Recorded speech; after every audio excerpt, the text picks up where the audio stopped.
One of our favorite desserts at Blue Hill is Panna Cotta. We're going to pair it with squash yogurt. The yogurt adds a nice tartness, a little bit of acidity to cut through the richness and the sweetness of the cream. It's really elegant, it's quite decadent, and actually very simple to make. I've heated up some heavy cream to which I'm going to add some powdered gelatin. Add the gelatin off the heat, whisking. I let it sit to let the gelatin dissolve.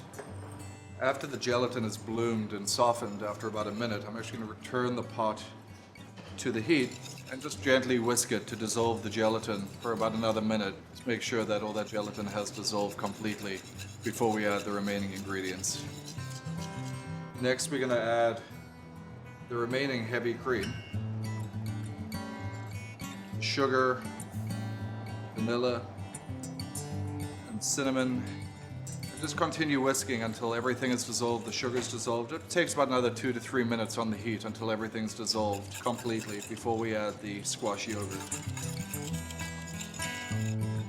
Great, so let's take it off the heat and I can add the yogurt now. Spoon it in and again, just gently whisk until you've dissolved the yogurt completely into the panna cotta mixture. The yogurt really captures the essence of the season. It's wonderful fall squash flavors, a little bit of sweetness, and then just that touch of tartness from the yogurt really adds a lot to the panna cotta. It's time to fill our glass jars or your ramekins. I like transferring it from the pot into a pitcher or pour it with the spout. It makes it a lot easier to fill the ramekins or the glass jars. It's a lot cleaner, less chance of making a mess. Pour that in there.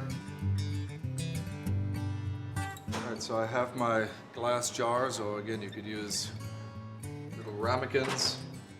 And we're going to divide the panna cotta mixture evenly amongst the 6 jars. The smell of the squash and the cinnamon really just evokes great aromas of fall and Thanksgiving. Really delicious. Should be great.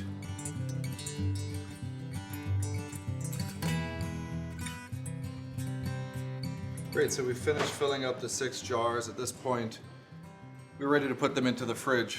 The beauty of this recipe is that you can make it up to 2 days in advance and they'll last beautifully in the refrigerator. The result is really wonderful and creamy and decadent. And then you have the added benefit of the squash, cinnamon.